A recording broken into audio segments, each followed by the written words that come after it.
அனைவருக்கும் அஸ்ஸலாமு அலைக்கும். வாராந்த ஜும்மா பயான்களை நாளாந்தம் செவியுற எமது ஜும்மா மெம்பர் யூடியூப் சேனலை சப்ஸ்கிரைப் செய்து அருகில் உள்ள பெல் ஐக்கனை தட்டிவிடுங்கள்.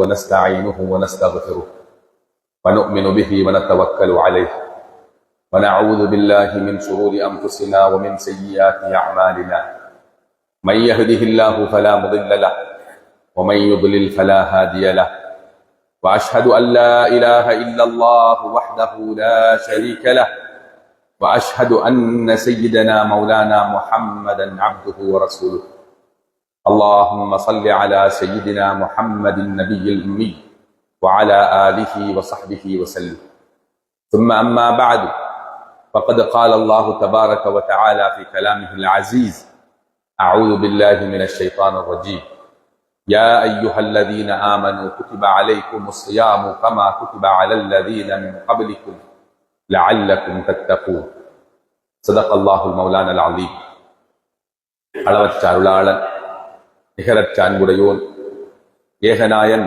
எல்லாம் வல்ல அல்லாஹ் சுப்ஹானஹு வ தஆலாவுக்கே சர்வ புகழும் புகழ்ச்சியும் அரசோச்சியும் உண்டாகட்டும். சத்திய தூதர் சன்மார்க்க போதகர் சாந்தி நபி சர்தார் தோ ஆலம் கரீம் முஹம்மது முஸ்தபா ஸல்லல்லாஹு அலைஹி வஸல்லம் அவர்கள் மீதும் அன்னாரின் ஆல் அஸ்ஹாபுகள் பரிசுத்த உறவினர்கள் அன்னவரை தொடர்ந்தவர்களை தொடர்ந்தோர் அனைவர் மீதும் அல்லாஹ்வுடைய ஸலவாத்தும் சலாமும் உண்டாவதாக. அல்லாஹ் எமக்கு கடமையாக்கி இருக்கின்ற கடமைகளுள் ஒன்றான புனிதமான ஜும்ஆவினுடைய கடமையை நிறைவேற்றுவதற்காக வேண்டி அல்லாஹுவின் மாளிகையில் ஒன்று கூடியிருக்கும் இஸ்லாமிய சகோதரர்களே, அல்லாஹ் சுப்ஹானஹு வ தஆலா நீங்கள் உங்களது வாழ்க்கையில் எந்தெந்த விடயங்களை எடுத்து நடந்து கொள்ளுங்கள் என எமக்கு கட்டளையிட்டுள்ளானோ அந்த விடயங்களை எங்களால் முடிந்த அளவு எடுத்து நடந்து கொள்ளும்படியும், எந்தெந்த விடயங்களை செய்ய வேண்டாம் தவிர்ந்து கொள்ளுங்கள், விலகிக் கொள்ளுங்கள், விலக்கிக் கொள்ளுங்கள் என எம்மை எச்சரித்துள்ளானோ அந்த விடயங்களை விட்டு முற்றுமுழுதாக ஒதுங்கி தவிர்ந்து நடந்து கொள்ளுமாறு ஆரம்பமாக எனக்கும் அப்பால் உங்களுக்கும் வசியத்தென்னும் நற்கட்டளை பிறப்பித்தவனாக இஅ்திகாஃபுடைய நியத்தையும் நினைவூட்டியவனாக இன்றைய குதுபா பிரசங்கத்திலே ஆரம்பம் செய்கின்றேன். பேரன்புக்கும் பெருமதிப்புக்கும் உரிய சகோதரர்களே, பெரியார்களே, கனவான்களே, இந்த வருடமும் ரமலான் மாதத்தை அடைந்து கொள்கின்ற பாக்கியத்தை அல்லாஹ் எமக்கு தந்திருக்கின்றான். அல்லாஹ்வின் அருள் இந்த முழு பூமியையும் ஆற தழுவிக்கொள்கின்ற, முழு உலகிலும் ஒரு ஆன்மீக வசந்தத்தை பரவச் செய்கின்ற அற்புதமான புண்ணியம் பூத்து குலுங்குகின்ற இந்த சங்கையான ரமலான் மாதத்தை ஒரு மனிதன் அவனது வாழ்க்கையில் அடைந்து கொள்வதே மிக பெரும் பேறு என்று நாயகம் ஸல்லல்லாஹு அலைஹி வஸல்லம் அவர்கள் சொல்லி இருக்கிறார்கள். சகோதரர்களே, 11 மாத காலம் பிரிந்திருந்த நெஞ்சுக்கு மிகவும் நெருக்கமான ஒரு கௌரவமான விருந்தாளியின் வருகையை எதிர்பார்த்தது போல எம் பெருமான் ஸல்லல்லாஹு அலைஹி வஸல்லம் அவர்கள் ரமலான் மாதத்தின் வருகையை எதிர்பார்த்து காத்திருந்தார்கள். ரமலான் மாதம் எனக்கு கிட்ட வேண்டும், ரமலான் மாதத்தை அடைந்து கொள்கின்ற பாக்கியம் எனக்கு கிடைக்க வேண்டும் என்று 2 மாதங்களுக்கு முன்பிருந்தே பிரார்த்தனை செய்தார்கள்.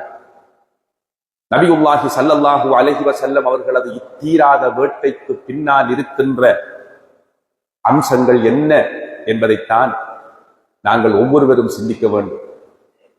கண்ணியமிக்க சகோதரர்களே, அல்லாஹ் ரப்புல் ஆலமீன் அவனது எல்லையில்லா கருணையின் வெளிப்பாட்டை இந்த ரமலானின் ஊடாக எமக்கு வெளிப்படுத்துகிறான். மனிதன் ஷைத்தானோடு போராடி பாவக்கரைகளில் புரண்டு அவனது ஈமானை பாதுகாத்துக் கொள்வதற்காக ஒரு உண்மையான ஒரு ஈமான்தாரியாக வாழ்வதில் ஒரு மனிதன் எதிர்கொள்கின்ற சவால்களை நன்கறிந்த அல்லாஹ் ரப்புல் ஆலமீன் அந்த மனிதன் இந்த சவால்களை எல்லாம் முறியடித்து அல்லாஹ் ரப்புல் ஆலமீனோடு தனது உறவை பலப்படுத்திக் கொள்கின்ற ஓர் அற்புதமான பாலமாக அல்லாஹ் இந்த ரமலான் மாதத்தை வழங்குகிறான். சகோதரர்களே, அவைகளை நாம் ஒவ்வொன்றாக கடந்த ஹுத்பாக்களில் தனித்தனியாக பார்த்திருப்போம்.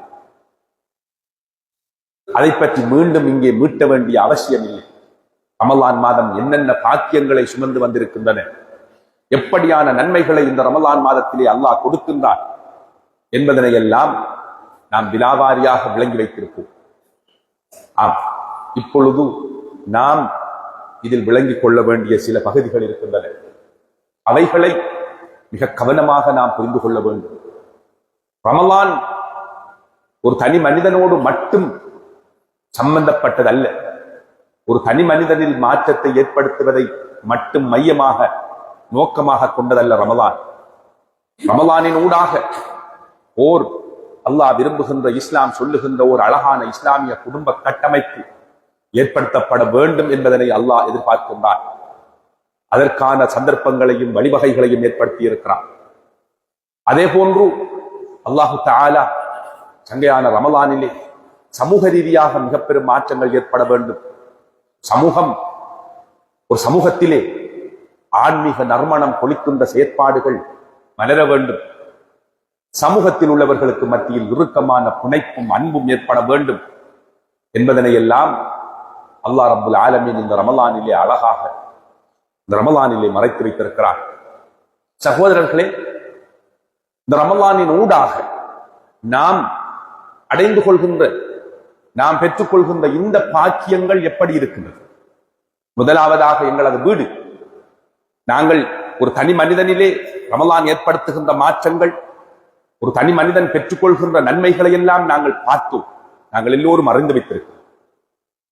எனது வீடு இந்த ரமலானை எப்படி வரவேற்றிருக்கிறது? எனது வீடு இந்த ரமலானை எப்படி சந்தித்திருக்கிறது? இந்த ரமலானின் வருகைக்கு பிறகு எனது வீட்டில் எவ்வகையான மாற்றங்கள் ஏற்பட்டிருக்கிறது என்பதனை நாம் சிந்தித்து பார்க்க வேண்டும். சகோதரர்களே, நீங்கள் ஏனைய இதர காலங்களோடு இந்த ரமலான் மாதத்தை ஒப்பிட்டு பார்க்கின்ற பொழுது ஒப்பீட்டளவில் நாங்கள் விரும்பியோ விரும்பாமலோ எங்களது வீடுகளுக்குள் ஒரு ஆன்மீக வசந்தம் மலர்வதை நாம் எல்லோரும் உணர்ந்திருப்போம். எல்லோரும் சஹருடைய நேரத்தில் ஒன்றாக எழுகிறோம். எல்லோரும் ஒன்றாக தஹஜ்ஜுத் தொழுகையில் ஈடுபடுகிறோம். குடும்பமாக எல்லோரும் இருந்து ஒன்றாக இருந்து சாப்பிடுகிறோம். சகோதரர்களே, ஏனைய இதர காலங்களில் நடக்காத இந்த அம்சங்கள் எங்களது வீடுகளுக்குள் நடக்கின்றன. சுபஹ் தொழுகை கூட இல்லாமல் தூங்குகின்ற, உறங்குகின்ற வீடுகள் இன்று சகோதரர்களே இபாதத்துக்களால் நிரம்பி வழிகின்றது. ஆம், ஒரு நேர உணவை கூட ஒரு வீட்டு தலைவன் என்ற வகையில் ஒன்றாக இருந்து மனைவி குழந்தைகளோடு சாப்பிட முடியாத ஒரு சூழ்நிலையை பெற்றிருந்த நான் ரமலான் மாதத்தில் எனது மனைவி குழந்தைகளோடு இருந்து சஹர் செய்கிறேன். அவர்களோடு அன்பை பரிமாறிக்கொள்கிறேன்.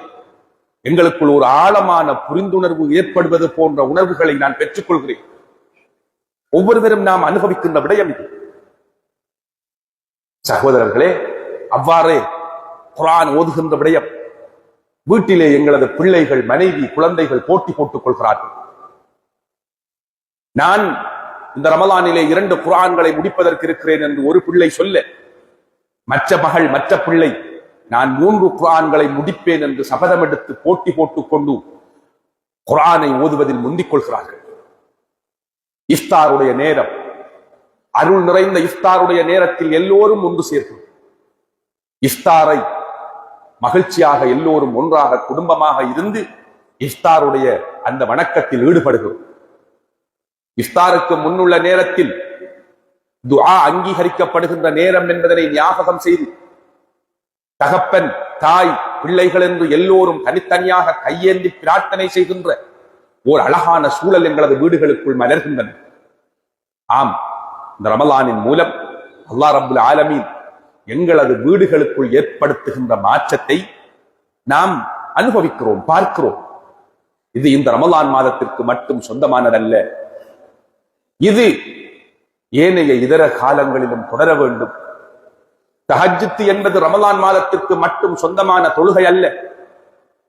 காலமெல்லாம் குடும்பத்தோடு எல்லோரும் தஹஜ்ஜுடைய நேரத்தில் எழுந்து தஹஜ்ஜுத் தொழுகின்ற அந்த பழக்கத்தை ஏற்படுத்திக் கொள்ள வேண்டும் என்ற பயிற்சியை அல்லாஹ் ரமலானின் மூலம் எங்களுக்கு தருகிறான்.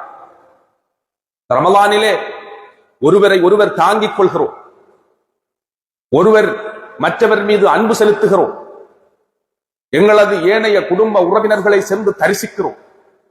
நான் எவ்வளவு உலோபியாக இருந்தாலும் சகோதரர்களே, நான் எனது குடும்ப உறவை பேண வேண்டும் என்ற முனைப்பில் பல்லாயிரம் ரூபாய்களை, பல லட்சம் ரூபாய்களை செலவு செய்து குடும்பத்தில் உள்ள ஏழை எளியவர்கள் வறியவர்களுக்கு உதவி செய்கிறோம். ஆம், ரமலான் எங்களை எந்தெந்த வகையில் பயிற்றுவிக்கின்றன என்பதனை புரிந்து கொள்ள வேண்டும் என்பதற்காகத்தான் இதனை சொல்லுகிறேன். இவைகளெல்லாம் ஒரு அழகான சிறந்த சமுதாய கட்டமைப்பை நோக்கி எம்மை அழைத்துச் செல்கின்றன. சமூக ரீதியாக ஒரு மிக பெரும் புரட்சியை, ஒரு ஆன்மீக புரட்சியை ரமலான் ஏற்படுத்துகின்றது. இஸ்லாம் எதிர்பார்க்கின்ற ஓர் அழகான ஆட்சியும் சுபீட்சமும் அமைதியும் ஒரு சமூகத்திலே நிலை கொள்வதற்கான அனைத்து ஏற்பாடுகளையும் ரமலான் செய்து வைத்திருக்கின்றது. சகோதரர்களே, ஒரு சமூகத்திலே காணப்படுகின்ற ஏழை, பணக்காரன், படித்தவன், பாமரன், ஆண்டி, அரசன், இவ்வாறு வாழ்க்கையில் எதிரும் புதிருமாக பயணிக்கின்ற எல்லோரையும் ஒரே நேர்கோட்டில் ஒன்று சேர்த்து இணைத்து ஒரு மைய புள்ளியில் வைத்து எல்லோரும் ஒருவர் மற்றவரை புரிந்து கொள்கின்ற, நான் பணக்காரன், அவர் ஏழை என்ற பிரிகோடுகளை தாண்டி, அவைகளை தாண்டி சிந்திக்கின்ற ஒரு மனோநிலையை ரமலான் எமக்கு வளர்க்கின்றது. ஏழையின் பசியை உணர்கின்ற சந்தர்ப்பத்தை ஒரு பணக்காரனுக்கு கொடுக்கிறது. சகோதரர்களே, எல்லோரும் குறித்த ஒரே நேரத்தில் நோன்பு நோக்க வேண்டும், குறித்த நேரத்தில் நோன்பு திறக்க வேண்டும். நீங்கள் எல்லோரும் ஆதமுடைய மக்கள், எல்லோரும் ஒரே தாய் தந்தையின் மக்கள். நீங்கள் எப்பொழுதும் சமத்துவத்தை உங்களுக்கு மத்தியில் கடைபிடிக்க வேண்டும். உங்களை மனிதம் என்ற புள்ளியில் நீங்கள் எப்போதும் இணைந்து செயல்பட வேண்டும் என்கின்ற அற்புதமான பாடத்தை சமூக ரீதியாக ரமலான் நமக்கு கற்றுத் தருகின்றது. இவ்வாறு நாம் விளங்கிக் கொள்ள வேண்டிய பல பாடங்களும் பல பயிற்சிகளும் இந்த ரமலான் மாதத்தில் இருக்கின்றன என்பதனை நாம் புரிந்து கொண்டால்தான் அவைகளை கச்சிதமாக பயன்படுத்தலாம். சகோதரர்களே, நீங்கள் பாருங்கள், ரமலான் மாதத்திலே சதகா, ஜகாத் கொடுக்கின்றவர்கள் அதிகம் இருக்கிறார்கள். தேடி தேடி கொடுப்பார்கள். குடும்பத்தில் உள்ள குடல்வாய் ஜனங்களுக்கும் சமூகத்தில் உள்ள வறிய மக்களுக்கும் ஜகாத் கொடுக்க வேண்டும் என்று ஜகாத்தை கணக்கிட்டு கொடுக்கின்றவர்கள் அதிகம் இருக்கிறார்கள்.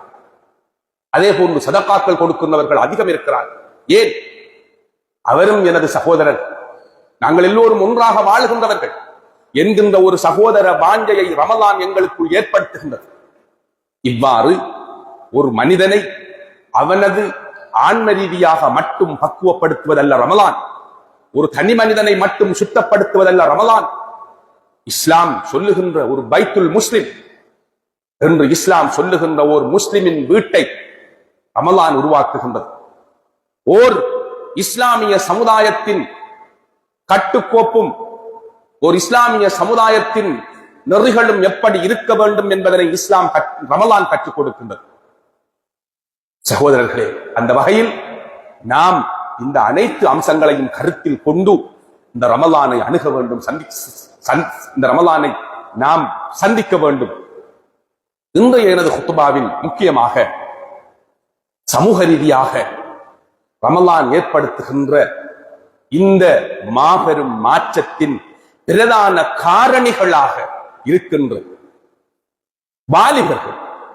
ஒரு சமுதாயத்திலே சகோதரர்களே, நாம் எதிர்பார்க்கின்ற மாற்றங்களும் எதிர்பார்க்கின்ற முன்னேற்றங்களும் அந்த சமுதாயத்தின் வாலிபர்களால் தான் அதிகம் ஏற்படுகின்றன. இதுதான் வரலாறு. அதனால் தான் ஒரு சமுதாயத்தை தாங்கி நிற்கின்ற சக்தியாக வாலிபர்கள் அடையாளப்படுத்தப்பட்டிருக்கிறார்கள். ஒரு சமுதாயத்தை பாதுகாக்கின்ற அரண்களாக வாலிபர்கள் இருக்கிறார்கள். எப்பொழுது அந்த அரண் வீழ்ந்து விடுகிறதோ அப்பொழுது அந்த சமுதாயம் வீழ்ந்து விடுகிறது, அந்த சமுதாயம் அழிவை நோக்கி போகிறது. இதுதான் வரலாறு. வாலிபர்கள் ஒன்றில் ஒரு சமுதாயத்தை வாழ வைத்த மிக பெரும் ஊக்கிகளாக சக்தியாக இருந்திருக்கிறார்கள். அல்லது ஒரு சமுதாயம் அழிவு பாதையை நோக்கி செல்கின்ற ஒரு சமுதாயத்தை அழித்துவிட்ட அழிகருவிகளாக வாலிபர்கள் இருந்திருக்கிறார்கள். இதுதான் உலக வரலாறு. சகோதரர்கள், ஒரு சமுதாயத்திலே நாம் எதிர்பார்க்கின்ற மறுமலர்ச்சியும் வெற்றியும் ஏற்பட வேண்டும் என்றால் அந்த சமுதாயத்தில் உள்ள வாலிபர்கள் முறையாக நெறிப்படுத்தப்பட்டு ஆட்சிப்படுத்தப்பட்டு அவர்கள் வழிகாட்டப்பட வேண்டும். ரமலான் இதற்கு ஒரு அரிய சந்தர்ப்பம். இன்று எனது குத்துபாவின் பிரதான தலைப்பு இதுதான். வாலிபர்கள் இந்த ரமலானின் ஊடாக எப்படி பயிற்றுவிக்கப்படலாம் என்பது பற்றி நாம் சிந்திக்க வேண்டும். இது பெற்றோர்கள் மட்டும் சிந்திப்பதல்ல. பள்ளி வாயில்கள், ஏனைய சமூக நிறுவனங்கள், இஸ்லாமிய இயக்கங்கள் என்று எல்லோரும் இன்றைய இந்த 21ஆம் நூற்றாண்டின் வாலிபர்களின் உள்ளங்களோடு உரையாடி அவர்களின் உளவியல் தேவைகள் என்ன, அவர்கள் எதனை எதிர்பார்க்கிறார்கள், அவர்கள் நெறிப்படுத்தப்படுவதற்கு கையாள வேண்டிய யுக்திகள் என்ன என்பதனை எல்லாம் முறையாக திட்டமிட்டு அவர்கள் அணுகப்பட்டு அவர்கள் பயிற்றுவிக்கப்பட வேண்டும். சகோதரர்களே, வெறுமனே ஓரிரண்டு பயான்களை நிகழ்ச்சிகளை மட்டும் செய்வதன் ஊடாக நாம் எதிர்பார்க்கின்ற மாற்றங்களை அவர்களிடமிருந்து பெற்றுக்கொள்ள முடியாது.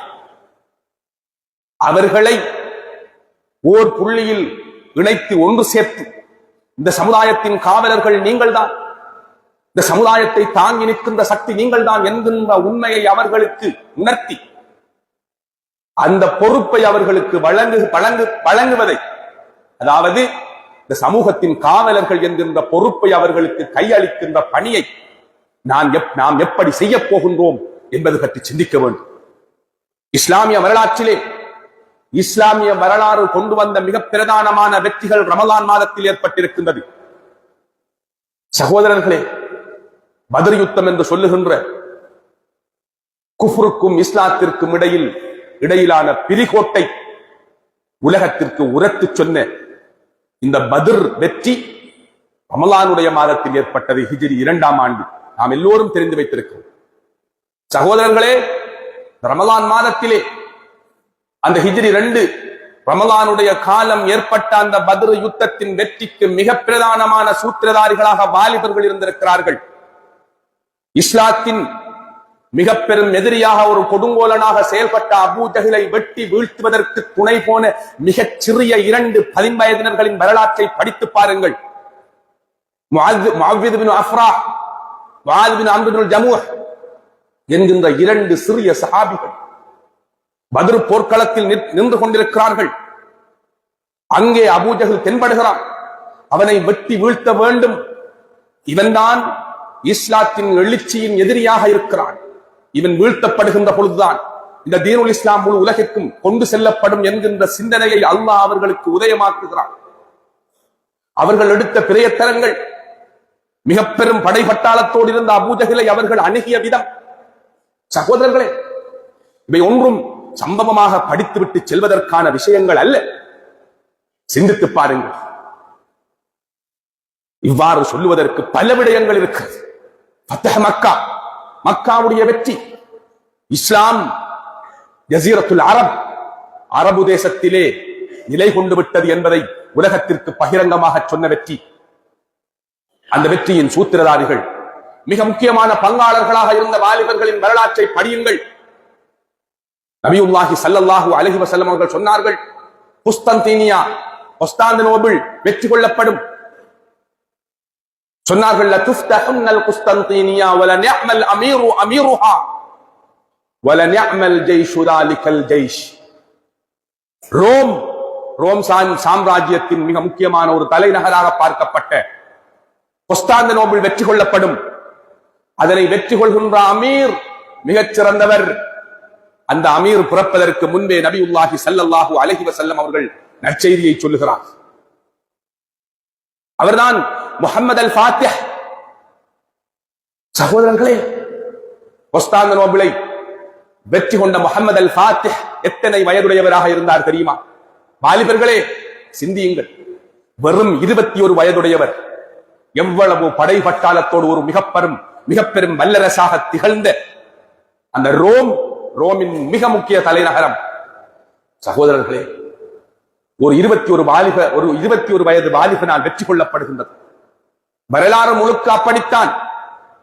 ஒரு சமூகத்தின் வாலிபர்கள் எப்படி இந்த சமூகத்தை நாம் தான் சுமக்கின்றவர்கள் அல்லது இந்த சமூகத்தின் முதுகெலும்பு என்கின்ற சிந்தனை எப்பொழுது அவர்களுக்கு வருகின்றதோ அப்பொழுதுதான் அந்த சமுதாயத்தில் நாம் எதிர்பார்க்கின்ற எழுச்சியையும் வெற்றியையும் பெற்றுக் கொள்ளலாம். இஸ்லாம் முதலாக இஸ்லாத்தின் தூதுத்துவம் வந்து சேருகின்றது. மிக பயங்கரமான எதிர்ப்பு. நபியுல்லாஹி ஸல்லல்லாஹு அலைஹி வஸல்லம் அவர்கள் சஃபா மலையின் மீது ஏறி இந்த செய்தியை சொல்லுகிறார்கள். ஏற்றுக்கொள்வதற்கு யாரும் இல்லை. எல்லோரும் வசைபாடி திட்டி தீர்த்து சென்ற சந்தர்ப்பத்தில் முதலாக நான் உங்களுக்கு பக்கபலமாக இருப்பேன் என்று கையை உயர்த்திய ஒரு சிறுவன். அந்த சிறுவன் யார் என்று தெரியுமா? அந்த சிறுவனின் வயது அன்று 10. வெறும் 10 வயது நிரம்பிய சிறுவனாக இருந்த சையதுனா அலி இப்னு அபீ தாலிப் ரலியல்லாஹு அன்ஹு அவர்கள் கை உயர்த்தினார்கள். நபியுல்லாஹி ஸல்லல்லாஹு அலைஹி வஸல்லம் அவர்களுக்காக தன்னை முழுமையாக கொடுத்து விட்டார்கள். நபியுல்லாஹி ஸல்லல்லாஹு அலைஹி வஸல்லம் அவர்கள் ஹிஜ்ரத் புறப்படுகின்ற பொழுது அவரது படுக்கையில் அவரை வெட்டி வீழ்த்துவதற்கு அவரை வீட்டை எதிரிகள் வளைத்திருந்த பொழுது அவரது படுக்கையில் நான் உறங்கிக் கொள்கிறேன் என்று தனது உயிரை தூக்கெறிந்து விட்டு அந்த படுக்கையில் உறங்கியவர் தான் அலி இப்னு அபீ தாலிப் ரலியல்லாஹு அன்ஹு அவர்கள். வாலிபர்களே, சிந்தியுங்கள். இஸ்லாத்தின் செய்தியை மக்காவிலே பகிரங்கமாக கொண்டு செல்ல முடியாத சூழ்நிலை ஏற்பட்ட பொழுது இஸ்லாமிய தூதுத்துவத்தை யாருக்கும் பகிரங்கமாக சொல்ல முடியாத ஒரு சூழ்நிலை ஏற்பட்ட பொழுது தனது வீட்டை கொடுத்தார். நாம் அதிகம் கேட்டிருக்கிறோம், அர்க்கம், தாருல் அர்க்கம் என்று அதிகம் கேட்டிருக்கிறோம். இஸ்லாமிய வரலாற்றில் என்றும் நிலைத்திருக்கின்ற, யாராலும் ஒரு பொழுதும் அழித்துவிட முடியாத ஒரு பெயர். ஏன் தாருல் அர்க்கம்? அர்க்கம் பின் அபில் அர்க்கம் என்று சொல்லுகின்ற ஒரு சஹாபி அவரது வீட்டை கொடுத்தார். எனது வீட்டிலிருந்து உங்களது தாவா பயணத்தை மேற்கொள்ளுங்கள் என்று நாயகம் ஸல்லல்லாஹு அலைஹி வஸல்லம் அவர்களுக்கு அவரது வீட்டை கொடுத்தார். அன்று அவரது வயது எத்தனை தெரியுமா? வெறும் 16 வயது. இன்று 16 வயதில் இருக்கின்ற ஒரு வாலிபன் இதனை சிந்திக்கட்டும். Abu Jahl, Utba, Shaiba, Abu Lahab போன்ற மிக பெரும் கொடிய வம்பர்களை எல்லாம் எதிர்த்து இந்த தீனுல் இஸ்லாத்தின் தூதுத்துவத்தை உலகத்திற்கே கொண்டு செல்வதற்கான முதலாவது சென்டர் அர்க்கம் ரலியல்லாஹு அன்ஹு அவர்களது வீடு. அந்த வீட்டை கொடுத்த சஹாபி வெறும் 16 வயதுடையவராக இருந்தார். வரலாறு முழுக்க அப்படித்தான் இருக்கிறது. நபியுல்லாஹி ஸல்லல்லாஹு அலைஹி வஸல்லம் அவர்கள் இந்த உலகை விட்டு பிரிந்த பிறகு அபூபக்கர் சித்தீக் ரலியல்லாஹு அன்ஹு அவர்கள் பாரசீகம் வெற்றி கொள்ளப்பட வேண்டும் என்று ஒரு படையை தயார் செய்து அந்த படைக்கு தளபதியாக உசாமத் பின் ஸைத் ரலியல்லாஹு அன்ஹு அவர்களை நியமிக்கிறார். சகோதரர்களே, வெறும் 18 வயது நிரம்பிய சஹாபியாக இருக்கிறார். ஒரு வல்லரசு வெற்றி கொள்ளப்படுவதற்கு கால்நடையாகவும் குதிரையிலும் ஒட்டகத்திலும் சகோதரர்களே சென்று நாடு விட்டு நாடு சென்று ஒரு வல்லரசையை வெற்றி கொண்டு வருவதற்கு தலைவராக, அமீராக நியமிக்கப்பட்டவர் உசாமத் பின் ஸைத். வெறும் 18 வயது நிரம்பிய ஒரு சஹாபி. அவர்களது மனோநிலை, அவர்களது சிந்தனை, அவர்களது உள தைரியம் எப்படி இருந்திருக்கும் என்று சிந்தித்து பாருங்கள். வட ஆப்பிரிக்க நாடுகள், இன்று வட ஆப்பிரிக்க நாடுகள், இஸ்லாமிய நாடுகள், பெரும்பாலான நாடுகள், அல்ஜீரியா, ஜிபூத்தி, டியூனிசியா போன்ற நாடுகள், வட ஆப்பிரிக்காவின் அதிகமான நாடுகளை வெற்றி கொண்டு விட்டு உக்பத் பின் நாஃபிஅ் பயணிக்கிறார். அட்லாண்டிக் சமுத்திரம் குறுக்கிடுகின்றது. அவர் சொல்லுகிறார், எனக்கு இந்த சமுத்திரம் இங்கே குறுக்கிடவில்லை என்றால் நான் இதையும் தாண்டி படை நடத்தி இருப்பேன் என்பதற்கு ரப்பே நீ சாட்சியாக இரு. முஹம்மத் ஸல்லல்லாஹு அலைஹி வஸல்லம் அவர்களது ரப்பின் மீது சத்தியமாக நான் இதையும் தாண்டி இந்த படையை கொண்டு சென்றிருப்பேன் என்று சொல்லுகிறார். சிசிலி, கொஸ்டாந்தினோபிள், ஸ்பெயின் ஊடாக முழு ஐரோப்பாவிற்கும் இஸ்லாத்தை கொண்டு செல்வதற்காக புறப்பட்ட தாரிக் பின் ஜியாத் சகோதரர்களே வெறும் 18 வயதுடையவராக இருந்தார். இஸ்லாமிய வரலாற்றிலே நாடு விட்டு நாடு, கண்டம் விட்டு கண்டு, தேசம் விட்டு கண்டம் விட்டு கண்டம், தேசம் விட்டு தேசம் இந்த இஸ்லாத்தின் தூதுத்துவத்தை, இந்த செய்தியை கொண்டு சென்ற மிக பெரும் தூதுவர்கள் 10 வயதுடைய வாலிபர்கள். எங்கே எங்களது வாலிபர்கள் என்று கேட்கிறேன். சிந்தியுங்கள். முஸஅப் பின் உமைர் பலருக்கும் பல்வேறு வகையான மாயையும் பல்வேறு வகையான மோகமும் பல்வேறு வகையான மயக்க நிலையில் இருக்கிறார்கள் எங்களது வாலிபர்கள். அதற்கு பல காரணிகள் இருக்கிறது. அவர்களின் தவறு அல்ல. சிந்திக்க வேண்டும் அவர்களை பற்றி. ஒரு காலத்திலே மாணவர் நிகழ்ச்சி என்ற ஒரு நிகழ்ச்சியை எல்லா இயக்கங்களும் செய்து வந்தது. அதிகமான இயக்கங்கள் தப்லீக் ஜமாத்திலே மாணவர் நிகழ்ச்சி மிக பிரபலமான நிகழ்ச்சி. அதே போன்று ஜமாத் ஒவ்வொரு அமைப்புகளும் ஜமாத்தே இஸ்லாமிய ஒவ்வொரு அமைப்புகளும் இதனை செய்தது. இன்று அப்படியான நிகழ்ச்சிகள் மிக குறைவு அல்லது முறைப்படுத்தப்பட்டதாக இல்லை என்று சொல்ல வேண்டும். சகோதரர்களே, வாலிபர்களை நாம் எந்த இடத்தில் ஒன்றிணைக்கிறோம் என்று சிந்திப்போம். பள்ளிவாசலில் தொழுகை நடாத்துகிறோம், தொழுகிறோம். ரமலானுடைய காலம், கடல் புடலாக பாரிய பல ஏற்பாடுகளை செய்து ஒன்று சேர்ந்திருக்கிறோம். ஆனால் நாம் இங்கே காண்கின்ற முகங்கள், நாம் வளமையாக காண்கின்ற அதே முகங்கள் தான். அதே வயோதிபர்கள், பெரியவர்கள் அல்லது சின்னஞ்சிறியவர்கள், உம்மாவோடு பாப்பாவோடு பள்ளிவாசலுக்கு வந்திருக்கின்ற சின்னஞ்சிறுசுகள், பள்ளிவாசலில் ஓடி விளையாடுகின்ற சிறுசுகள், அவர்களைத்தான் காண்கிறோம். சகோதரர்களை, வாலிபர்கள் என்று சொல்வதற்கு விரல் விட்டெண்ணப்படுகின்ற ஒரு சில வாலிபர்கள் தான் பள்ளிவாசலுக்குள் இருக்கிறார்கள். மற்றவர்கள் எங்கே?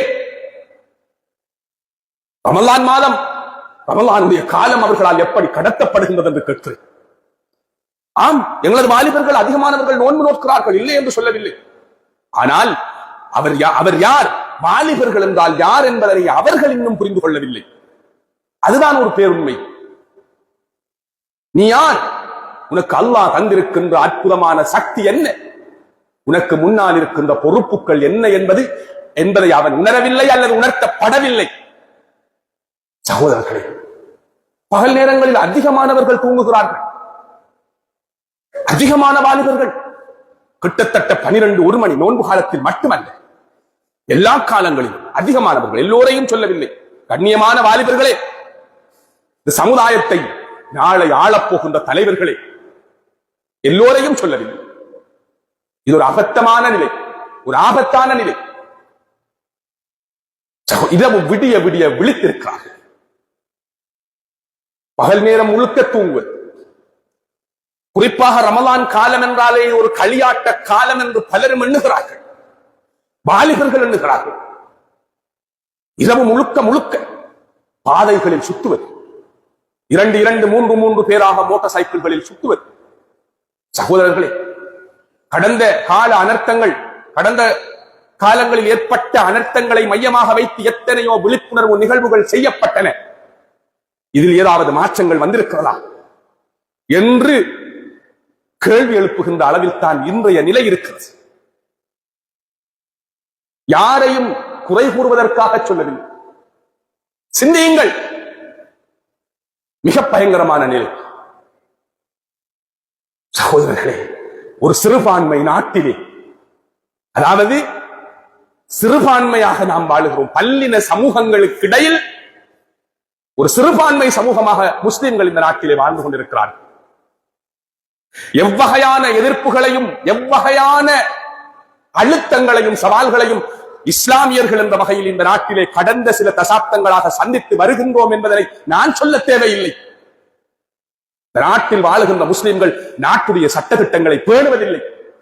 இந்த நாட்டில் வாழுகின்ற முஸ்லிம்கள் இந்த நாட்டை நேசிப்பதில்லை என்று பகிரங்கமாக சொல்லுகிறார்கள், பகிரங்கமாக முஸ்லிம்களை சாடுகிறார்கள். சகோதரி, 100% உண்மை அல்ல. ஆனால் இதற்கு நாம் எல்லோரும் விதிவிலக்கானவர்களும் அல்ல. எங்களில் சிலர் செய்கின்ற செயற்பாட்டினால் ஒட்டுமொத்த இஸ்லாமிய சமூகமும் தலை குனிந்து குற்றவாளி கூண்டில் நிற்க வேண்டிய சூழ்நிலைக்கு தள்ளப்படுகிறோம். சிந்தியுங்கள், நாம் யார்? எங்களது வரலாறு என்ன? வாலிபர்களே, உங்களது 10 வயதில் 17, 18, 19, 20 வயதாக இருக்கின்ற பொழுது எங்களது முன்னோர்கள், எங்களது வரலாற்று நாயகர்கள் என்ன செய்தார்கள் என்ற வரலாற்று பக்கங்களையாவது கொஞ்சம் படித்து பாருங்கள். முஸாப் இப்னு உமைர் ரலியல்லாஹு அன்ஹு என்கின்ற ஒரு வாலிப சஹாபி. சகோதரர்களே, வாலிபர்களே, உங்களுக்காக சொல்லுகிறேன், கவனமாக கேளுங்க. ஒரு வாலிபர் சாதாரணமான ஒரு வாலிபர் அல்ல, ஒரு செல்வ சீமாட்டியின் மகன், ஒரு மிக பெரும் கோடீஸ்வரன், ஒரு இளவரசன் போன்று வாழ்ந்தவர், தனது பாதணிக்கு தங்கப்பட்டியால் செருப்பணிந்தவர், பாதணிக்கு தங்கத்திலான பட்டியிட்டு செருப்பணிந்தவர், தான் அணிகின்ற ஆடை மாற்று வேறு நாடுகளில் இருந்து ஆடைகளை அந்த காலத்திலேயே கொள்வனவு செய்து அணிந்து ஒரு தாய்க்கு மகனாக வலம் வந்தவர். இஸ்லாத்தின் செய்தி அவருக்கு போய் சேருகிறது. இஸ்லாத்தை ஏற்றுக்கொண்டார். அல்லாஹ் அவரது கல்வை திறந்து விட்டார். இந்த செய்தி அவரது தாய்க்கு கிடைக்கிறது. இஸ்லாத்தை ஏற்றுக்கொண்டார் என்ற செய்தி. தாயால் இதனை பொறுக்க முடியவில்லை. அந்த தாய்தான் இவ்வளவு சொத்திற்கும் அதிபதி. தாய் சொன்னார், மகனே நீ அந்த பக்கம் செல்லாதே, விட்டுவிடு. ஆனால் அவரது செயற்பாடுகளை விட்டுவிடவில்லை. தாய்க்கு தெரிகின்றது. சொன்னார், தாய் சொன்னார், நீ இதனை விட்டுவிடவில்லை என்றால் நான் எனது உயிரை மாய்த்து விடுவேன். எதையும் பொருட்படுத்தவில்லை. நீண்ட சம்பவம். இறுதியாக அந்த தாய் என்ன செய்தார்? அவரை ஒரு அறையில் போட்டு பூட்டி வைத்து விட்டார். அவர் எங்கும் வெளியாகி செல்ல முடியாத அளவு. சகோதரர்களே, அந்த வீட்டிலிருந்து தப்பி ஹபஷாவுக்கு, இஸ்லாத்தின் ஆரம்ப கால பகுதியில் ஹபஷா எத்தியோப்பியாவுக்கு ஹிஜ்ரத் சென்ற குழுவோடு அவரும் சேர்ந்து கொள்கிறார். நடையாக பயணம் செய்கிறார். அவர் அந்த குழுவோடு சேர்ந்து ஹிஜ்ரத்து செய்கிறார். பாலைவனத்தில் கற்கள் நிறைந்த பூமியில் சில இடங்களில் நடக்கின்ற பொழுது அவரது காலில் இருந்து இரத்தம் சொட்டுகின்றது. நடந்து சென்று அங்கு ஹிஜ்ரத் சென்று அதற்கு பின்பு அவர் அந்த காலப்பகுதி குர்ஆனை கற்றுக்கொண்டார். நபியுல்லாஹி ஸல்லல்லாஹு அலைஹி வஸல்லம் அவர்கள் மதீனா நகருக்கு ஹிஜ்ரத்து செல்வதற்கு முன்பே அவரை மக்காவுக்கு, மதீனாவுக்கு அனுப்பிவிட்டார்கள். நீங்கள் மதீனாவுக்கு சென்று அங்குள்ளவர்களுக்கு, அங்கு இஸ்லாத்தை ஏற்றுக்கொண்டவர்களுக்கு குர்ஆனை கற்றுக் கொடுங்கள் என்று அவரை அனுப்பிவிட்டார்கள். அவரோடு இன்னும் 2-3 பேர் சென்றார்கள். சகோதரர்களே, அவரது வாழ்வை தீன் பணிக்காக அர்ப்பணித்துக் கொண்டார். நபியுல்லாஹி ஸல்லல்லாஹு அலைஹி வஸல்லம் அவர்கள் ஒரு முறை மதீனாவுக்கு அவர் ஹிஜ்ரத்து சென்று சஹாபாக்களோடு இருக்கிறார். தனது மேனியில் ஒரு ஆட்டுடைய தோலை போர்த்திக் கொண்டு முஸஅப் பின் உமைர் ரலியல்லாஹு அன்ஹு அவர்கள் வருகிறார்கள். இப்பொழுது அருகில் இருந்த சஹாபாக்களை பார்த்து சொன்னார்கள், இவரை பாருங்கள் என்று சொல்லி அவருக்காக துஆ செய்தார்கள். உஹது யுத்தம் நடக்கின்றது. வாலிபர்களே சிந்தியுங்கள். உஹது யுத்தம் நடைபெறுகின்றது. உஹது யுத்தத்தில் முஸஅப் பின் உமைர் ரலியல்லாஹு அன்ஹு அவர்களது கையில் தான் முஸ்லிம்களின் கொடி இருக்கிறது. முஸ்லிம் தரப்பு அவர்களது கொடி அவரது கையில் இருக்கிறது. எதிரிகளில் ஒருவன் வந்து அவர் கொடி சுமந்திருந்த அவரது வலது கையை வெட்டி விடுகிறார். இது ஒன்றும் கதையல்ல, வரலாறு. சகோதரர்களே, எங்களது உதிரம் ஊட்டி இந்த தீனுல் இஸ்லாம் என்ற மரத்தை வளர்த்தெடுத்த வரலாறு. மிகச்சிறிய வாலிபர் அவர். தனது இடது கரத்தினால் அந்த கொடியை தூக்கி பிடிக்கிறார். இடது கரத்தையும் வெட்டி விடுகிறார். விடவில்லை, கை வெட்டி துண்டாகிவிட்டால் அவரது நிலை எப்படி இருக்கு? ஒரு பிளேட் எங்களுக்கு கீறிவிட்டால் எங்களது நிலை எப்படி இருக்கிறது? இஸ்லாத்தின் மீது அவர்களுக்கு இருந்த பற்று, இஸ்லாத்தின் மீது அவர்களுக்கு இருந்த நேசம், 2 புஜங்களாலும் அந்த கொடியை தாங்கி பிடிக்கிறார். சகோதரர்களே, கிட்டத்தட்ட 54 இடங்களில், 50க்கும் மேற்பட்ட இடங்களில் அவரது மேனியில் வாள்வெட்டுக்கள் பதிந்திருந்தன. வெட்டப்பட்டு உஹது போர்க்களத்தில் ஷஹீதாக்கப்படுகிறார். இப்பொழுது யுத்தகலத்தில் ஷஹீதாக்கப்பட்டவர்கள் அடக்கம் செய்யப்படுகின்ற பணி நடைபெற்றுக் கொண்டிருக்கிறது. இஸ்லாமிய ஷரியாவுடைய சட்டப்படி அவர்கள் அப்படியே அடக்கம் செய்யப்பட வேண்டும். வந்து சொன்னார்கள் நாயகம் ஸல்லல்லாஹு அலைஹி வஸல்லம் அவர்களிடத்தில், முஸஅப் பின் உமைர் ரலியல்லாஹு அன்ஹு அவர்களிடம் ஒரு போர்வை மட்டுமே இருக்கிறது.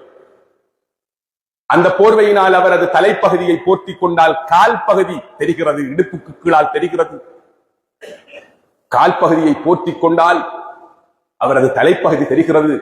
நாங்கள் என்ன செய்ய நாயகமே ஸல்லல்லாஹு அலைஹி வஸல்லம் என்று கேட்டார்கள். அப்பொழுது நாயகம் ஸல்லல்லாஹு அலைஹி வஸல்லம் அவர்கள் சொன்னார்கள், அவரது கால் பகுதியை அந்த துணியினால் மூடி அவரது தலைப்பகுதிக்கு இலை குலைகளை வைத்து மறைத்து கவன் செய்து அவரை அடக்கம் செய்யுங்கள் என்று சொன்னார்கள்.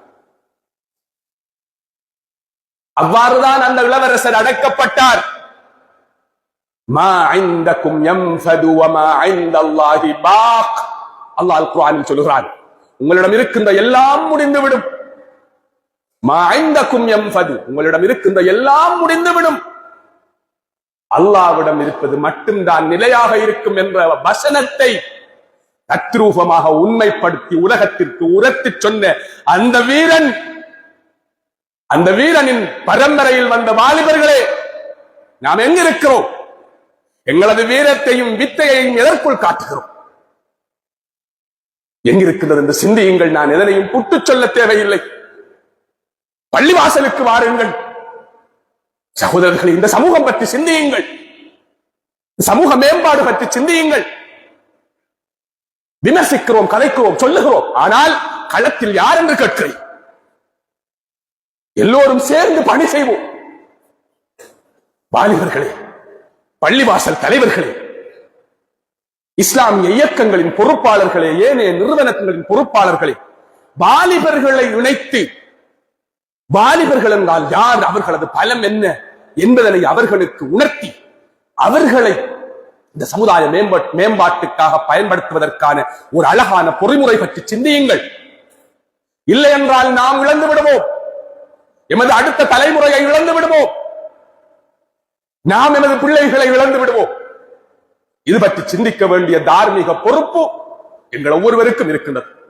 இந்த சங்கையான ரமலான் மாதம் ஆரம்பித்து விட்டது. சகோதரர்களே, சென்ற ரமலானிலே எங்களோடு இருந்தவர்கள் பலர் இன்று இல்லை. எங்களோடு நோன்பு நோற்றார்கள், எங்களோடு தொழுதார்கள். எங்களது கைகளாலேயே அவர்களை அடக்கம் செய்துவிட்டு வந்துவிட்டோம். அடுத்த ரமலான் எனக்கு கிடைக்குமா இல்லையா என்று தெரியாது. இமாம்கள் சொல்லித் தருகிறார்கள், ஒரு மனிதன் ஒரு ரமலானை சந்திக்கின்ற பொழுது இதுதான் எனக்கு கிடைக்க பெற்றிருக்கின்ற கடைசி ரமலான் என்று எண்ண வேண்டும். அப்படித்தான் எண்ணி அந்த ரமலானை அவன் ஆரம்பிக்க வேண்டும் என்று எங்களுக்கு சொல்லித் தரப்பட்டிருக்கிறது.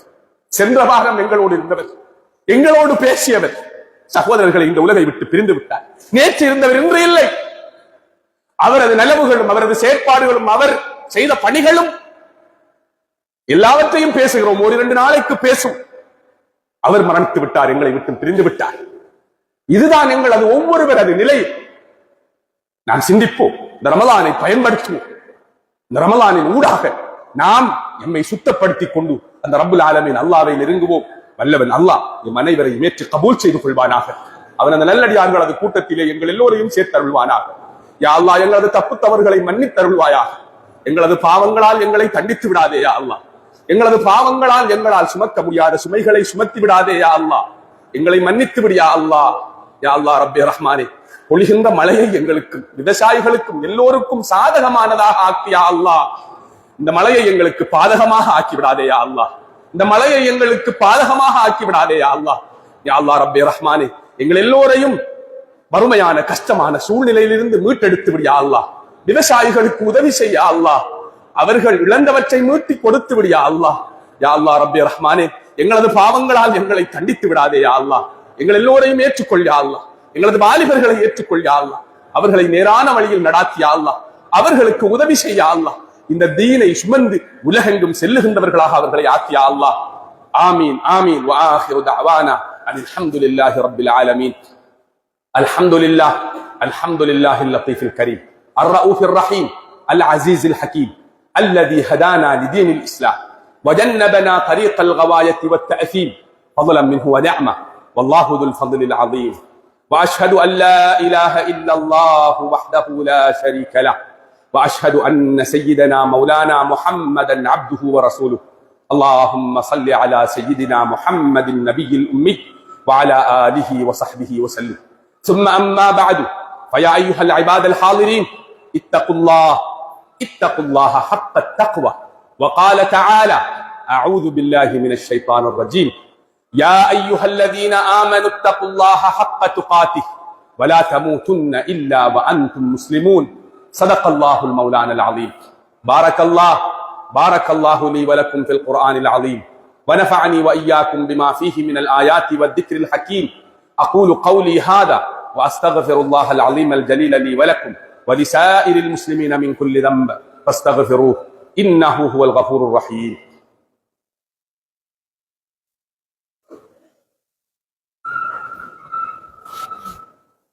اللهم صل على سيدنا محمد. الحمد لله على إحسانه والشكر له على توفيقه وامتنانه، وأشهد أن لا إله إلا الله وحده لا شريك له، وأشهد أن سيدنا مولانا محمدا عبده ورسوله. اللهم صل على سيدنا محمد النبي الأمي وعلى آله وأصحابه وإخوانه وسلم تسليما كثيرا. ثم أما بعد، فيا أيها العباد الحاضرين، اتقوا الله حق التقوى، واستمسكوا من الإسلام بالعروة الوثقى، واحذروا المعاصي فإن أقدامكم على النار لا تقوى. واعلموا أن أحسن الحديث كتاب الله، وخير الهدي هدي محمد صلى الله عليه وسلم، وشر الأمور محدثاتها، وكل بدعة ضلالة. وعليكم بالجماعة فإن يد الله على الجماعة، ومن شد في النار. واعلموا أن الله سبحانه وتعالى أمركم بأمر بدأ فيه بنفسه، فقال تعالى قولا كريما: إن الله وملائكته يصلون على النبي يا أيها الذين آمنوا صلوا عليه وسلموا تسليما. اللهم صل على سيدنا محمد صاحب الوجه الأنور والجبين الأزهر، وارض اللهم عن الأربعة الخلفاء الراشدين، سيدنا أبي بكر الصديق رضي الله عنه، وسيدنا عمر بن الخطاب رضي الله عنه، وسيدنا عثمان بن عفان رضي الله عنه، وسيدنا علي بن أبي طالب رضي الله عنه، وعن بقية الصحابة والتابعين ومن تبعهم بإحسان إلى يوم الدين، وعنا معهم بعفوك وكرمك وإحسانك يا أرحم الراحمين. اللهم أعز الإسلام والمسلمين، وأذل الشرك والمشركين، وانصر عبادك الموحدين. اللهم ادفع عنا الغلا والببا والربا والزنا والزلازل والمحن وسوء الفتن ما ظهر منها وما بطن عن بلدنا هذا خاصة، وعن سائر بلاد المسلمين عامة يا رب العالمين. آمين. ربنا آتنا في الدنيا حسنة وفي الآخرة حسنة وقنا عذاب النار. آمين. ربنا رب ارحمهما كما ربياني صغيرا. آمين. وصلى الله وسلم على سيدنا محمد النبي الأمي وعلى آله وصحبه أجمعين. آمين. والحمد لله رب العالمين. آمين. عباد الله، إن الله يأمر بالعدل والإحسان وإيتاء ذي القربى وينهى عن الفحشاء والمنكر والبغي يعظكم لعلكم تذكرون. اذكروا الله العظيم الجليل يذكركم، واشكروه على نعمه يزدكم، ولذكر الله أكبر، والله يعلم ما تصنعون. أقم الصلاة. الله. اللهم صل على سيدنا محمد وعلى آله وصحبه. الله أكبر الله أكبر، أشهد أن لا إله إلا الله وحده لا شريك له. حي على الصلاة، حي على الفلاح، قد قامت الصلاة، قد قامت الصلاة. الله أكبر الله أكبر، لا إله إلا الله.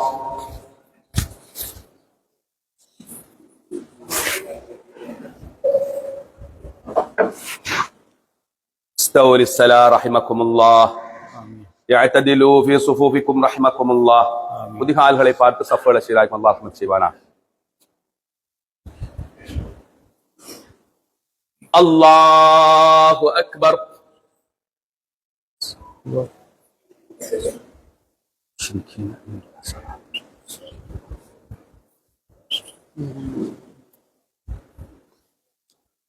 بسم الله الرحمن الرحيم.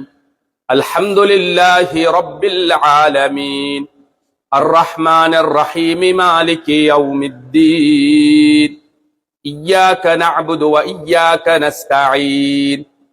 اهدنا الصراط المستقيم، صراط الذين أنعمت عليهم غير المغضوب عليهم ولا الضالين.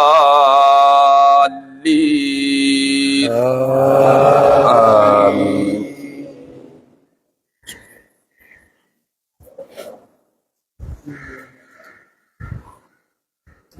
بسم الله الرحمن الرحيم.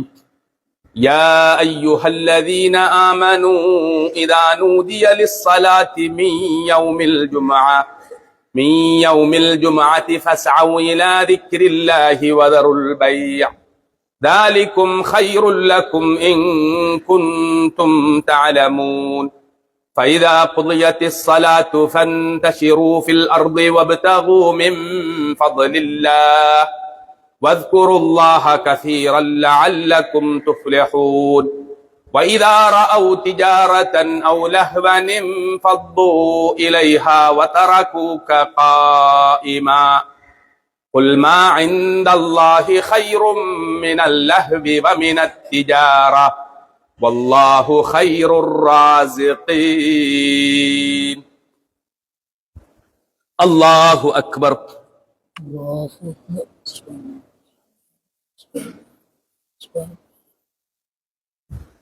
سمع الله لمن حمده الله أكبر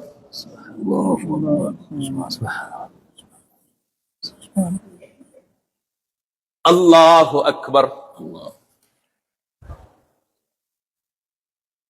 الله أكبر سبحان الله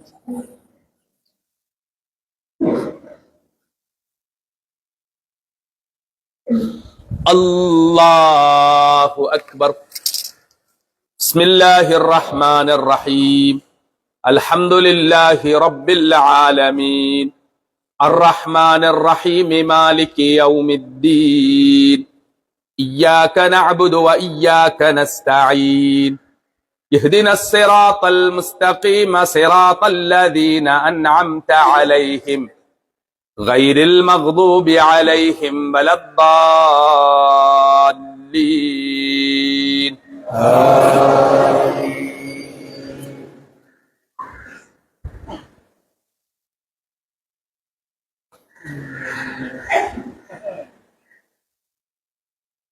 بسم الله الرحمن الرحيم يا أيها الذين آمنوا لا تلهكم أموالكم ولا أولادكم عن ذكر الله ومن يفعل ذلك فأولئك هم الخاسرون وأنفقوا مما رزقناكم من قبل أن يأتي أحدكم الموت فيقول رب لولا أخرتني إلى أجل قريب فأصدق وأكن من الصالحين ولن يؤخر الله نفسا إذا جاء أجلها والله خبير بما تعملون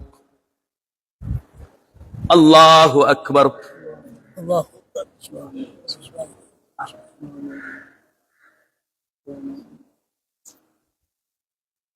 سمع الله لمن حمده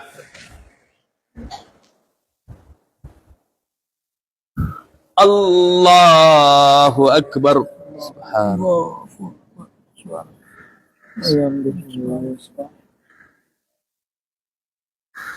الله أكبر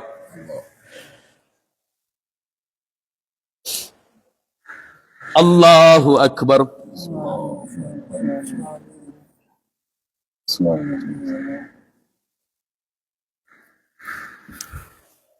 الله أكبر تحيات مباركة السلام عليكم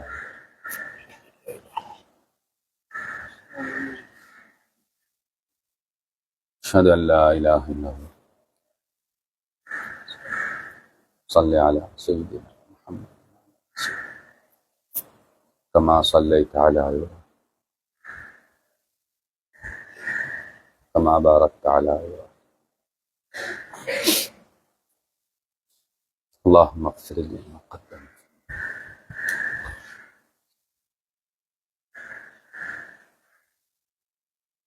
سبحانك. السلام عليكم ورحمة الله. السلام عليكم ورحمة الله. الله أكبر. استغفر الله استغفر الله استغفر الله. اللهم أنت السلام ومنك السلام تبارك ذا الجلال والإكرام. الحمد لله رب العالمين حمدا يوافي نعمه ويكافي مزيده. اللهم صل على رسولك سيدنا محمد النبي الأمي وعلى آله وصحبه وسلم. اللهم اغفر لنا ذنوبنا وخطايانا كلها يا رب العالمين. اللهم أنعشنا وجبرنا وارفعنا وارزقنا واهدنا لصالح الأعمال والأخلاق. إنه لا يهدي لصالحها ولا يصرف سيئها إلا أنت. اللهم حوالينا ولا علينا. اللهم حوالينا ولا علينا. اللهم حوالينا ولا علينا. اللهم على الضراب والآكام وبطون الأودية ومنابت الشجر. اللهم إنا نعوذ بك من جهد البلاء ودرك الشقاء وسوء القضاء وشماتة الأعداء.